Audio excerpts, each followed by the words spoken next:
Monsieur Havard n'aimait pas dépenser son argent. Il habitait dans une maison qui aurait pu être jolie, mais il n'avait jamais voulu peindre la façade, ni remplacer les carreaux cassés, ni faire réparer le toit. Quel avare!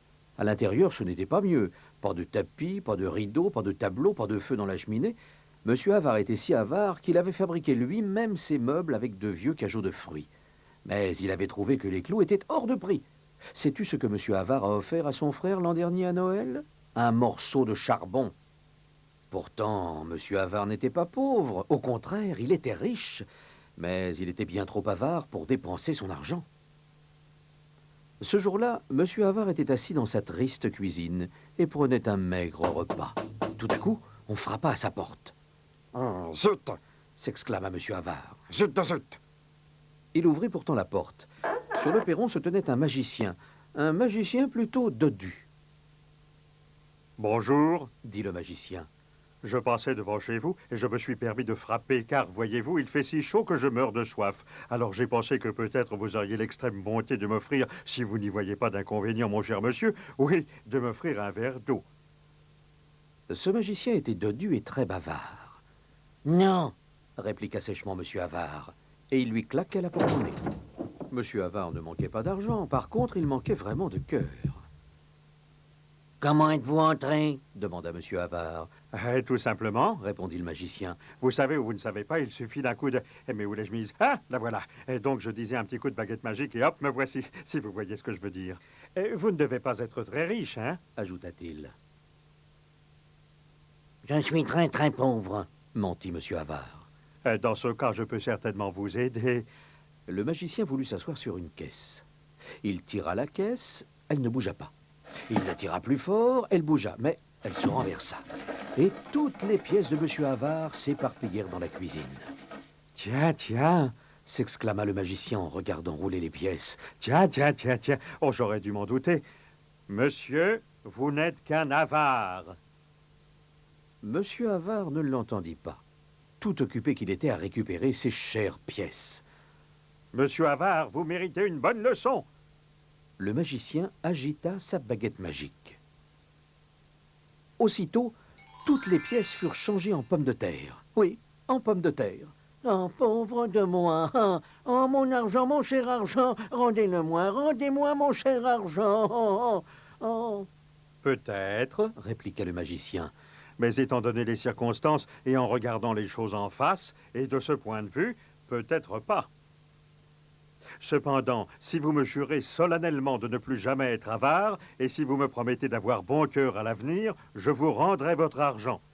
Mais attention, Ajouta le magicien d'une voix sévère. si vous recommencez, vous n'aurez plus que des pommes de terre ou d'autres légumes. Compris?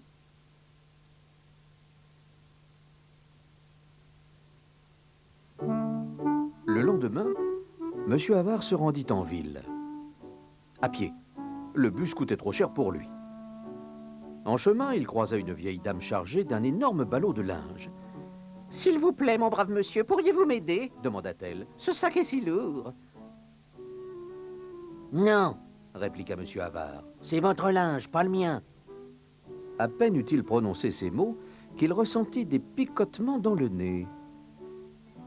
Le nez de Monsieur Havard se changea en carotte. « Oh non !» gémit-il. La vieille dame pouffa de rire, et Monsieur Havard se rappela les paroles du magicien. « Mais si, s'écria-t-il, bien sûr que je vais vous aider. » Il prit le ballot de linge et le porta chez la vieille dame. Alors, la carotte redevint un nez, et Monsieur Havard s'en alla. Alors la vieille dame redevint un magicien. Joli tour, n'est-ce pas?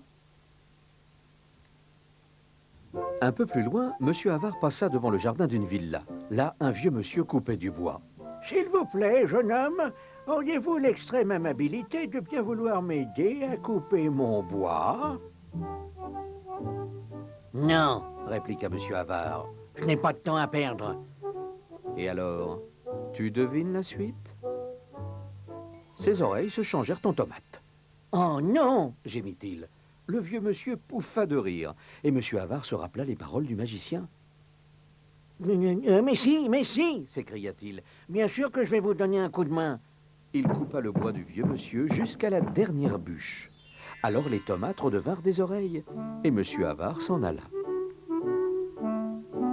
Monsieur Havard arriva en ville. Il rencontra un petit garçon qui pleurait parce que son ballon était coincé en haut d'un mur. Et s'il vous plaît, monsieur, Dit le petit garçon. pourriez-vous attraper mon ballon? Non, Répliqua Monsieur Havard. j'en ai pas le temps. Il s'arrêta net, car il avait des fourmis dans les pieds.